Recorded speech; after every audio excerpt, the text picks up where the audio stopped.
Gold trusted gold buyers. మీరు తాకట్టు పెట్టిన బంగారాన్ని విడిపించి ఈ రోజు ఉన్న మార్కెట్ ధరకు కొనబడును. నమస్తే, welcome to I dream inside politics with కవిత.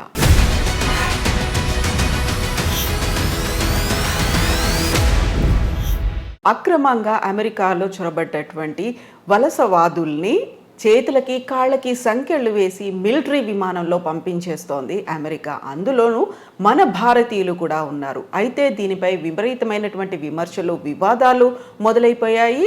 ఈ నేపథ్యంలోనే ప్రధానమంత్రి నరేంద్ర మోదీ 12-13 తారీఖుల్లో అమెరికాలో పర్యటించబోతున్నారు. పరిస్థితుల్లో ఏమైనా మార్పు వస్తుందా?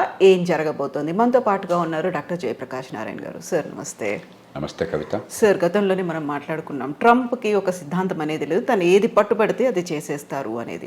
నిజంగా ఇంతమంది వలసదారులు వచ్చారు, అందులోనూ మెక్సికో, ఎల్ సాల్వడార్ తర్వాత భారతీయులు అత్యధికంగా ఉన్నారు అనుకున్నప్పుడు వాళ్ళని కూడా పంపించడం అనేది కొంచెమన్నా వాళ్ళని ఒక మర్యాదపూర్వకంగా గౌరవంగా చూడలేదు. ఎందుకు కాళ్ళకి చేతులకు బేడీలు వేసి ఎందుకు పంపిస్తున్నారు అనే మాట సార్ ఎలా చూస్తున్నారు మీరు? మన కోణ నుంచి చూస్తే పాపం ఏదో బతుకు తెరువు కోసం పోయారు, వాళ్ళని పంపించేటప్పుడు ఇంత అవమానించి పంపించాలని మనకు అనిపిస్తుంది. సహజం, అది సహజంగా దేశంలో కొంత ఆవేదన ఉంటుంది. కానీ ఇంకో కోణం నుంచి చూడండి మీరు, అక్రమంగా వెళ్ళిన వాళ్ళు అంటే నేరస్తులు, ఏదో అన్ని వేసాలుండి అక్కడ చిన్న చిన్న పొరపాటు జరిగిన వాళ్ళు కాదు. లక్షల రూపాయలు ఈ మాఫియాకి, ఏది అక్కడ ట్రాఫికింగ్ దళారులకి ఇచ్చి వెళ్ళిన వాళ్ళు, నిరుపేదలు కూడా కాదు. 30-40 లక్షల రూపాయలు ఎవరు ఖర్చు పెట్టగలరు? అది ఒకటి. రెండోది, మన విమానాల్లో వాళ్ళని తీసుకొస్తే మన దేశానికి పద్ధతి వేరు. వాళ్ళ విమానాల్లో వాళ్ళు పంపిస్తున్నారు, ఎవరు ఒకళ్ళని కాదు. ఆ ప్లేన్లో ఉన్న వాళ్ళంతా ఇలా వచ్చిన వాళ్ళే. వాళ్ళు చాలా డెస్పరేట్ అయిపోయారు అనుకోండి. డెస్పరేషన్తో వెళ్ళింది అక్కడికి. విమానాన్ని మధ్యలో హైజాక్ చేశారనుకోండి, వీళ్ళందరూ ప్రయాణికులు అందరూ కలిసిపోయి హైజాక్ చేసేదో దాష్టికానికి పాల్పడారు అనుకోండి, అప్పుడేమవుతుంది? వాళ్ళని అడిగితే వాళ్ళు ఆ మాట చెప్తారు. ఎందుకంటే మొత్తం విమానంలో కొన్ని సినిమాల్లో మీరు చూసుంటారు, నేరస్తుల్ని జైళ్ళకి వెళ్ళిన వాళ్ళని విమానాల్లో తరలిస్తుంటే వాళ్ళంతా హైజాక్ చేయటం అలాంటి సినిమాలు నాటకీయంగా అనిపించవచ్చు. కానీ విమానంలో ప్రయాణికులు అందరూ కూడా నేరస్తులైనప్పుడు, వాళ్ళ దృష్టిలో చాలా ఫ్రస్ట్రేషన్లో, చాలా డెస్పరేట్గా ఉన్నప్పుడు వాళ్ళందరూ కలిసి విమానంలో వెళ్తున్నారు, రైల్లో వెళ్ళట్లా, బస్సులో వెళ్ళట్లా. ఆ విమానాన్ని ఏమన్నా చేస్తే ఏమవుతుందని చెప్పిన భయం వాళ్ళకు ఉంటుంది. కాబట్టి వాళ్ళు ఫిజికల్గా అదుపు చేయటం, వాళ్ళు పారిపోతారు. విమానంలో ఎక్కడ పారిపోతారు? విమానంలో అందరూ కలిసి దాడి చేస్తే ఆ సిబ్బంది మీద, విమానాన్ని హైజాక్ చేసి ఎక్కడో సివిలియన్ ఏరియాలో క్రాష్ చేస్తానో, మరొకటి చేస్తానో, ఇంకోటి చేస్తానో ఏమవుతుందని చెప్పిన భయం వాళ్ళకుంటుంది. అంచేత నా దృష్టిలో పరిష్కారం దానికి ఏంటంటే, ఈ చిన్న అంశానికి, నిజమైన అంశం ఇది కాదు. నిజమైన అంశం అక్రమంగా వెళ్ళే వాళ్ళని ఆపించాలి. మనం కూడా మన ప్రయోజనాల దృష్ట్యా. సక్రమంగా వెళ్ళే వాళ్ళకి నైపుణ్యంతో డాక్యుమెంట్స్ వెళ్ళే వాళ్ళకి ఇబ్బందులు లేకుండా ఉండేట్టుగా మనం వాళ్ళతో కూర్చొని ఏర్పాటు చేసుకోవాలి. అది నిజమైన అంశం. మధ్యలో ఈ కొన్నాళ్ళకి మందేస్తే ఉన్నాళ్ళు గుడిపోయినట్టుగా ఈ చిన్న అంశం మొత్తం చర్చలు పక్కన పట్టేస్తుంది. కానీ దీనికి నా దృష్టిలో పరిష్కారం, మీరు మీ విమానాల్లో గౌరవంగా మాకు దగ్గర తీసుకోండి అని చెప్పంటే దొరకదు. ఈ ప్రశ్న సమాధానం మన దగ్గర లేదు. మనం హామీ ఇవ్వగలమా? విమానంలో కూర్చునే వాళ్ళంతా కూడా ఏ రకంగా లేకుండా చాలా మర్యాదగా ఉంటారని.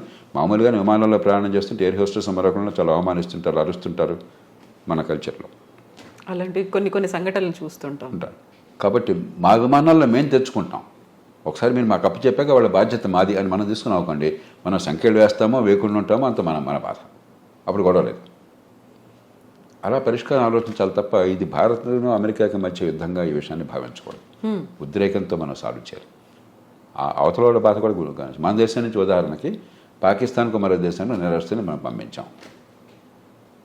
మనం అమెరికా స్థాయి కాదు. అప్పుడు మన దేశంలో ఉండాలని వాళ్ళని కోరుకోవట్లేదు, కానీ బాగా ఇక్కడే ఉండాలని కోరుకున్నది వాళ్ళకి. అక్కడికి పోతే భీతి వెంటనే గందరగోళం ఉంది. మరి వాళ్ళని ఏదో రకంగా కట్టడి చేయకపోయినట్టయితే విమానాన్ని వాళ్ళు పక్కదో పెట్టిస్తే ఏమవుతుంది? అంచేత మన విమానాల్లో మనం తెచ్చుకున్నట్టయితే ఇబ్బంది ఉండదు. కాకపోతే సార్, ఇప్పుడు మాల్యా లాంటి వాళ్ళని, నీరవ్ మోదీ లాంటి వాళ్ళు, మెహుల్ చోస్కి వాళ్ళని కోట్లాది రూపాయలని వాళ్ళకి రైట్ ఆఫ్ చేసేసి వాళ్ళు ఎక్కడున్నారో తెలీదు, తెలిసినప్పటికి కూడా వాళ్ళని తీసుకువచ్చే ప్రయత్నాలు ఇవన్నీ జరగనప్పుడు వీళ్ళు పాపం అమాయకంగానో లేకుంటే ఇంకెవరి మాటలో నమ్మి వెళ్ళిపోయిన తర్వాత వీళ్ళని అంత అమానవీయంగా తీసుకురావాలనేది ఇక్కడ డ్యూయల్ రోల్ ఉందా సార్? రెండుకి తేడా. మనం చాలా ఎమోషనల్గా చేస్తున్నాం. నీరవ్ మోదీ కానీ మాల్యా కానీ క్రమక్రమంగా తిరిగి వస్తున్నారు ఇండియాకి. వాళ్ళు ఆ దేశంలో ఎవరే దేశంలో ఉన్నా ప్రజాస్వామ్య దేశాల్లో రాజ్యాంగం కింద వాళ్ళ హక్కులు స్వేచ్ఛలు ఉన్నాయి, ప్రాథమిక హక్కులు స్వేచ్ఛలు ఉన్నాయి. దాని ప్రకారం డ్యూ ప్రాసెస్, కోర్టులకు వెళ్ళటం, ఎక్స్ట్రడిషన్ కోసం మనం కోరితే ఈ కారణంగా మమ్మల్ని పంపించదని వాళ్ళు కోరటం, చివరికి కోర్టు తీర్పు అవటం, అంతా కూడా వాళ్ళు డబ్బులు ఉన్నాయి కాబట్టి మంచి లాయర్లు పెట్టుకుంటారు, కోర్టులకు వెళ్తారు. అంతేగాని మనం తీసుకురావడం మన చేతుల్లో లేదు. మనం ఎవరం కూడా నీరవ్ మోదీనో మాల్యానో మరొకరినో తీసుకురావద్దని మనం అనుకోవటం కాదు. ఆ దేశంలో పోయి దాడి చేసి వాళ్ళని తీసుకొచ్చే శక్తి లేదు, అధికారం లేదు మనకి. వాళ్ళు మనకు పంపించడానికి సిద్ధపడాలి. దానికి ఒక ప్రాసెస్ ఉన్నది. ప్రపంచంలో ఎంత కుబేరుడైతే అంత ప్రాసెస్ ఆలస్యం అవుతుంది. కోర్టులో అంత గట్టి లాయర్లను పెడతారు, అంతగా వాయిదా వేస్తూ పోతుంటారు. అంతే తప్ప ఇక్కడ వీళ్ళని మనం తీసుకురావటంలా. ఆ దేశంలో చట్టాలు ఉల్లంఘించారు, అక్కడ కోర్టులు వీళ్ళ కేసులు ఒప్పుకోలేదు కాబట్టి విధిగా రావాల్సి వస్తుంది. అలా చూడాలి తప్ప దీని పెద్దాన్ని మనం ఒక ఎమోషనల్ కోణం నుంచి చూస్తే పరిష్కారం రాదు. సో ఇప్పుడు టారిఫ్లు విధించడం అనేది అమెరికాకి ఏ దేశం నుంచి స్టీల్, అల్యూమినియం ఇలాంటివి వచ్చినప్పటికీ కూడా 25% వాళ్ళ మీద సుంకాలు విధిస్తాము అనేటువంటి ఒక ప్రకటనతో పాటుగా ప్రతి చోట కూడా ట్రంప్ తన మార్కును చూపిస్తున్నాడు అనే మాట వినిపిస్తుంది. అదే సమయంలో పొద్దున ఒక మాట చెప్తున్నాడు, మధ్యాహ్నం ఇంకో మాట చెప్తున్నాడు, సాయంత్రం ఇంకో మాట చెప్తున్నాడు. మామూలుగా ఏంటంటే పరిపాలనలో ఎప్పుడు కూడా విధానం ఏం కావాలని మల్లగొల్లాలు పడుతూ ఉంటారు. కొందరు ఇలా చేస్తే బాగుంటుంది అంటారు, మరికొందరు అలాగా దానిలో ఇబ్బందులు ఉన్నాయి, ఇలా చేస్తే బాగుంటుంది అంటారు, మరికొందరు ఇంకో రకంగా అంటారు. ఇవన్నీ చర్చించుకుని నిగ్గు తేల్చి చివరికి ఏది మంచి విధానం ఆలోచించి అప్పుడు పై స్థాయికి పంపిస్తారు. ఓ ప్రధానమంత్రి స్థాయిలో, దేశ రాష్ట్రపతి స్థాయిలో, ప్రభుత్వం స్థాయిలో ఇవన్నీ ఈ ఆలోచనలు, ఈ లాభ నష్టాలని బేరీ చేసుకుని పంపిస్తారు. ట్రంప్ ఏమవుతుంది, పురిలో ఏదో ఆలోచన పుడుతుంది, వెంటనే ఆయన దేశాధినేతగా ప్రకటించేస్తున్నాడు. మధ్యాహ్నానికి అది కష్టం అనిపిస్తుంది, వెంటనే మార్చుకుంటున్నాడు.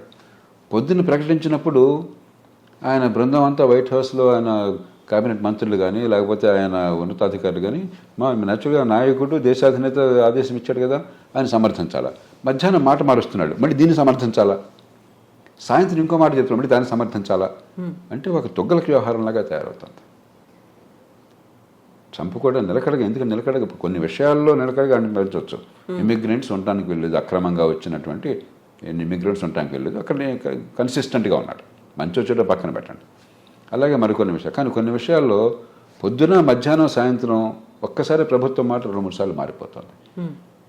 అది ఏ దేశానికి మంచిది కాదు. విధానాలు లోతుగా ఆలోచించాలి, తొందరపడి నిర్ణయాలు చేయకూడదు, అన్ని రకాలుగా పూర్వాపరాలు పరిశీలించాలి. వినదగిన ఎవరు చెప్పినా అని చెప్పని మీరు ఏదనుకుంటున్నా దానికి వ్యతిరేకంగా చెప్పేవాళ్ళ మటుకు ఆలోచించే నిర్ణయం తీసుకోవాలి. తీసుకున్నాక నిలకడగా ఉండాలి. ఇప్పుడు ఆలోచించకుండా తొందరపడి నిర్ణయాలు, నిలకడ లేకుండా వెనక్కి వెళ్ళటం జరుగుతుంది. ఇప్పుడు జన్మతః పౌరసత్వం రద్దుకు సంబంధించి చేసినటువంటి అనౌన్స్మెంట్ అది ఏ దిశలో ముందుకెళ్తుంది అనుకుంటున్నారు సార్? అది జరగదు. ఆ దేశంలో కోర్టులు అంగీకరించవు, ఆ దేశంలో రాజ్యాంగం ఒప్పుకోదు, రాజ్యాంగాన్ని మార్చడం ఎవరి తరమో కాదు. అయితే ఒక్కటి అవకాశం ఉన్నది, ఇది సుప్రీంకోర్టు దాకా వెళుతుంది. బహుశా వెళితే సుప్రీంకోర్టు తీసుకోవాలనేది. మన దేశంలాగా ప్రతి కేసు సుప్రీంకోర్టు తీసుకోదు. అక్కడ కింద కోర్టులో దీన్ని ఆపేశారనుకోండి, సుప్రీంకోర్టు తీసుకోకపోవచ్చు అసలు. మన దేశంలో ప్రతి చెత్త చెదారం ప్రతి కేసు వెళ్ళిపోతుంది సుప్రీంకోర్టుకి. అక్కడ అట్లా ఉండదు. ఏడాదికి 100 కేసులు చూస్తారంతే. వాళ్ళు ముఖ్యం అనుకున్నాయి, మిగతావన్నీ అప్లికేషన్ పెట్టి మాత్రం కోర్టుకు తీసుకురావాలి. ఊరికే డాకెట్ షీట్ నిండిపోతుంది, ఇక కోర్టుకు వేరే పని ఉండదు. ఒకవేళ తీసుకుంటే సుప్రీంకోర్టు తిరస్కరిస్తుంది. కానీ బహుశా ఏది ఆమోదించే అవకాశం ఉంది అంటే గట్టిగా ప్రభుత్వానికి వాదించే అవకాశం ఒకటి ఉన్నది. అక్రమంగా తల్లిదండ్రులు కనుక దేశానికి చొరబడ్డట్టయితే, ఏ రకమైన డాక్యుమెంట్ వేసా లేకుండా అలా చొరబడ్డాక ఈ దేశంలో బిడ్డలను కన్నట్టయితే వాళ్ళకి పౌరసత్వం రాజ్యాంగంలో పదజాలం ప్రకారం వాళ్ళకు కూడా అవుతుంది, ఆ దేశంలో పుట్టారు కాబట్టి. కానీ రెండో పార్టీ పదజాలం మళ్ళీ కొంచెం సందిగ్ధంగా ఉంది. కాబట్టి దేశంలోకి రావడమే అక్రమంగా ఉన్నారు కాబట్టి అక్రమంగా వచ్చిన వాళ్ళకు, అక్రమంగా ఉన్న కాలంలో పుట్టితే వాళ్ళకి లేదని చెప్పని బహుశా కోర్టు ఒప్పుకోవచ్చు, మనకు తెలియదు. కాబట్టి భారతీయులకి ఇప్పుడు ఈ రకంగా అక్రమంగా వెళ్ళిన వాళ్ళకి ఇబ్బంది అవుతుంది. కానీ 195 మంది భారతీయులు ఈ దేశం నుంచి అమెరికా పోయేది చదువుకున్న వాళ్ళు, నైపుణ్యం ఉన్నవాళ్ళు, ఆ దేశంలోనే ఉన్నత విద్యను పొందిన వాళ్ళు చాలామంది, నైపుణ్యం వల్ల చాలా పూర్తిగా పద్ధతి ప్రకారం వీసా పొందిన వాళ్ళు. వాళ్ళకి ఎలాంటి ఇబ్బంది ఉండదు. మన ఊరికి అనవసరంగా కంగారు పడిపోయేది కొంపనిపోతే అనుకోవడం తప్ప నాకు 100% వాళ్ళు ఏమాత్రం అనుమానం లేదు. కానీ అక్రమంగా చొరబడిన తల్లిదండ్రులకు పుట్టిన సంతానమైనట్లయితే సుప్రీంకోర్టు బహుశా వేరే స్టాండ్ తీసుకోవచ్చు. సార్ మీ ఇప్పుడు 95% ప్రాపర్ మెథడ్లో వెళుతున్నారు అనుకున్నప్పుడు మిగతా 5%ని విమానాల్లో ఆ దేశాలకు పంపిస్తుంది. మన భారతదేశం వాళ్ళని ఎలా ట్రీట్ చేయాలి, ఏం చేయాలంటారు? అవగాహన కల్పించాలా మళ్ళీ? అవకాశం ఇప్పుడు ఈ దేశంలో 145 కోట్ల జనాభా ఉంది. 54 కోట్ల మంది పనిచేసేవాళ్ళు ఉన్నారు. దానిలో అత్యధికులు అసంఘటిత రంగం, రెక్కాడితే డొక్కాడిన వాళ్ళు, రేపు పొద్దున భోజనం ఎక్కడ దొరుకుతుందో తెలియని వాళ్ళు. కాబట్టి మన దేశంలో వాళ్ళేదో అక్రమ ఖర్చు పెట్టి అమెరికా వెళ్ళారు కాబట్టి వాళ్ళని ప్రత్యేకంగా నెత్తినెక్కించుకోవడం సాధ్యం కాదు. అందరి పౌరులతో సమానం. ఈ దేశంలో అందరికీ ప్రయత్నాలు చేయగలుగుతాం మనకున్న వనరులతో, మనకున్న పరిస్థితుల్లో, మనకున్న అవకాశాలతో. ఆ ప్రయత్నాలు వాళ్ళకి చేస్తాం తప్పితే వీళ్ళని ప్రత్యేకంగా నెత్తిన పెట్టుకోవడం నేను చెప్పిన మాట గుర్తుంచకపోవచ్చు. ఎందుకంటే మన దేశంలో 2 రోజులు కొంచెం ప్రచారంలోకి వస్తే అది ప్రపంచంలో మోస్ట్ ఇంపార్టెంట్ ఇష్యూ. అంటే భారతదేశంలో ఈ కోట్ల మంది భవిష్యత్తు అక్కర్లేదా మనకి? కాబట్టి ఖచ్చితంగా ఈ దేశంలో ఉన్న మేరకు ఆ పరిస్థితులను బట్టి అవకాశాలు ఉంటాయి. అక్కడి నుంచి వచ్చేవాళ్ళు మరి ఇంకోటి గమనించండి, అత్యధికులు లక్షలాది రూపాయలు ఖర్చు పెట్టి వెళ్ళిన వాళ్ళు. కాబట్టి వాళ్ళు కొంత సొంతంగా బతకగల వాళ్ళు, బతకలేని వాళ్ళు కాదు. అందులో మనం చర్చ చేసినప్పుడు కూడా పత్రికల్లో కానీ టీవీల్లో కానీ ఇదేది మిడిల్ ఈస్ట్ అనుకోండి, అక్కడికి వెళ్ళిన వాళ్ళు అత్యధికులు, కొందరు బాగా నైపుణ్యం ఉన్నవాళ్ళే, మిగతా వాళ్ళు పాపం కాయ కష్టం చేయడం కోసం వెళ్ళిన వాళ్ళు. అది ఇది ఒకటి కాదు. అంచేత మనం ఖచ్చితంగా సానుభూతి చూపెట్టాలి. అంతేగాని మిగతా అన్ని వదిలేసి వీళ్ళ కోసం ప్రత్యేకంగా ప్రభుత్వాలు చేయమంటే మిగతా ప్రజలంతా ఏంటి? ఈ దేశంలో ఒక భేద దేశం, కోట్ల మంది అసంఘటిత రంగంలో ఉన్నారు. 185-90 మంది నెల జీతం లేనటువంటి కష్టపడి పనిచేస్తున్న వాళ్ళు, రెక్కాడి దగ్గర డొక్కాడిన వాళ్ళు. అందరి సంగతి పట్టించుకోవాలి ప్రభుత్వం. అందరితో పాటు తప్ప అందరికంటే ఎక్కువగా నెత్తిన పెట్టుకోవడం సాధ్యమూ కాదు, అవసరమూ లేదు. సో ఇప్పుడు మోదీ విజిట్ అనేది ఉంది సార్, రెండోసారి రాష్ట్రపతి అయిన తర్వాత వెరీ ఫస్ట్ టైం మీట్ అనేది ఉంది. ఏం జరుగుతుంది సార్? ఏమేమి ఎక్స్పెక్ట్ చేయొచ్చు మనం? ఇప్పుడు 3 విషయాలు. ఒకటి, ఇవన్నీ పక్కన పెడితే పార్టీ ఏదన్నా ఒకటి అమెరికాలో భారత్కి అమెరికాకి చాలా విషయాల్లో ఏకాభిప్రాయం ఉన్నది, ఉమ్మడి ప్రయోజనాలు ఉన్నాయి. అందుకనే వ్యూహాత్మకమైన ఒప్పందం, స్ట్రాటజిక్ అలయన్స్ అంటున్నాం. ఎందుకంటే చైనా పెద్ద భూతంలా కనిపిస్తుంది, వాళ్ళకి భూతం మనకి భూతం వివిధ కారణాల వల్ల. ఆ నేపథ్యంలో దాన్ని మరింత సంఘటితం చేయడం, బలోపేతం చేయడం. రెండోది, ఇవన్నీ ఒక రకంగా చిన్న చిన్న సమస్యలు, పెద్ద సమస్యలు కాదు. మనకేదో పేపర్లో హెడ్లైన్ వచ్చింది కాబట్టి అనిపిస్తుంది, కానీ ఒక 10,000 మంది 20,000 మంది అక్రమంగా చొరపడిన వాళ్ళని తిరిగి పంపించడం అనేది లార్జర్ కాంటెక్స్ట్లో చాలా చిన్న సమస్య. అమెరికాలో బహుశా 50 లక్షల మంది భారతీయులు ఉన్నారు. 10,000 మంది 15,000 మంది లెక్క ఏంటి అసలు? వాళ్ళంతా అధికారికంగా చట్టబద్ధంగా దేశాలతో వెళ్ళిన వాళ్ళు. కానీ ఇలాంటి చిన్న చిన్న ఉంటాయి. ఇవన్నీ కూడా పరిష్కారం ఉభయతారకంగా కొంత ప్రయత్నం చేయడం. కానీ కీలకమైనది ఏంటంటే వాణిజ్యం, అంతర్జాతీయ వాణిజ్యం. భారతదేశానికి అమెరికాతో మిగులు ఉన్నది, కానీ పెద్ద మిగులు లేదు. పెద్ద మిగులు ఉన్నది అమెరికాకి కెనడాతో ఉన్నది, అంతకంటే ఎక్కువ మెక్సికోతో ఉన్నది, చైనాతో, మెక్సికోతో, కెనడాతో ఉన్నది. వియట్నాంతో దాదాపు $62 బిలియన్ మిగులు ఉన్నది. చిన్న దేశం, బోచిపాత దేశం. మంది 60 బిలియన్ డాలర్లు, మంది $30 బిలియన్ అంతా మిగులుంది మనకి, భారత్కి. అమెరికా ఒక్కటే పెద్ద దేశం, మనకి అసలు మిగులు ఉన్నది. తగ్గించాలని ఒత్తిడి ఉంటుంది. అందుకనే మన బడ్జెట్ కూడా కొంత మనం దిగుమతి సుంకాలు తగ్గించే ప్రయత్నం చేశాం. ఉభయతారకంగా ఆయన మనసును గుర్తిరిగి కాస్త ఆయన్ని ప్రసన్నం చేసుకోవటం, అదే మన ప్రయోజనాలను కాపాడుకోవటం. మనం నష్టపోకూడదు. అవతల వాళ్ళకి మీరు అంత భీష్మించి కూర్చున్నప్పుడు వాళ్ళకి ఏదో కొన్ని చూపెట్టాలి. కాబట్టి వాణిజ్యం విషయంలో ఏం చేయాలి? ఈ 3 ప్రధానమైన అంశాలు అవుతాయి చర్చలో. సో మన దగ్గర నుంచి వస్తున్నటువంటి దిగుమతుల మీద కూడా విపరీతమైనటువంటి సుంకం పెట్టబోతున్నారు, టారిఫ్లు విధిస్తారు అనే మాట అంత ఎక్కువ ఉంటుంది. వీళ్ళకి మనకి ఏంటంటే ఇదిగో పుల్లడి ఇదిగో తోకంటున్నాం మనం. మెక్సికో నుండి కెనడా మీద సుంకాలు పెడతా ఉన్నారు, మళ్ళీ వెంటనే మధ్యాహ్నానికి మార్చేశారు, సాయంత్రం ఇంకోటి అన్నారు. మన మీద కూడా ఇవన్నీ ఏంటంటే నెగోషియేటింగ్ టాక్టిక్. ఒక ప్రభుత్వాధినేత నెగోషియేటింగ్ టాక్టిక్స్, మనకి సంప్రదింపుల్లో మాట్లాడేటువంటి వాటిని అనాలోచితంగానో లేకపోతే తాత్కాలికంగానో విధానంగా అంత ఆర్భాటం చేసి ప్రకటించకూడదు. ట్రంప్ స్టైల్ అది, ఆయన తీరే అది. మనం ఏం చేస్తాం? ఆయన తీరుని మార్చలేం కదా. పుట్టుకతో వచ్చిన బుద్ధి పుట్టుకలతో పోదని చెప్పిన మన చేతుల్లో ఏం లేదు. అంచేత మన మీద కొంత ఒత్తిడి మన మీద ఉంటుంది, కానీ భయంకరంగా ఏముండదు. మనం కూడా కొంచెం ఉభయతారకంగా వ్యవహరించినట్టయితే, మన ప్రయోజనాన్ని కాపాడుకుంటూ ఒడుకు వ్యవహరించినట్టయితే మనకి పెద్దగా నష్టం ఉండదు. సో ఫస్ట్ 100 డేసే కీలకమైనప్పుడు మీరు చెప్పినట్టుగా ఇన్ని కన్ఫ్యూజింగ్ నిర్ణయాలు పూటకొకటి మారుతూ ఉన్నప్పుడు వాట్ అబౌట్ మిగతా టెన్యూర్ అనేది ఎలా ఉంటుంది అనుకోవచ్చు సార్? ఇప్పుడు అమెరికాకి ఏమవుతుందో అమెరికా వాళ్ళు చూస్తుంటారు, మీకు నాకు బాధపడాల్సిన అవసరం లేదు. ప్రపంచానికి ఏమవుతుందని ఆలోచించాలి. ఏమవుతుందంటే అమెరికా తిరుగులేని నాయకత్వం ఉన్న దేశం, ఆర్థికంగా కానీ సైనిక పరంగా కానీ ప్రపంచంలో కాస్త ఏమనాలి, ఒక కోఆర్డినేషన్, కొన్ని మౌలిక సూత్రాలు, కొన్ని మౌలికమైనటువంటి పద్ధతులు, అంతర్జాతీయ వాణిజ్యం కావచ్చు, మరొకటి కావచ్చు, ఇలాంటి విషయాల్లో అమెరికా ఒక పెద్ద పాత్ర వహిస్తోంది. అమెరికా ఆదర్శంగా ఉంటుంది. అది క్రమేణా పలచబడుతుంది ఇది కొనసాగితే. రెండవది, నిలకడలేని విధానాలు, పురుల్లో బుద్ధి పుట్టినట్టు ఏది పడితే అది తుక్కలకు విధానాలు కనిపిస్తుంటే మళ్ళీ మళ్ళీ అంతర్జాతీయ సమాజంలో అమెరికా నాయకత్వం తగ్గి చైనా గొప్ప దేశంగా అనిపిస్తుంది. వాళ్ళతో పోలిస్తే వీడమా ఉన్నారు, కాస్త పద్ధతి ఉంది, నిలకడ ఉందని చెప్పని.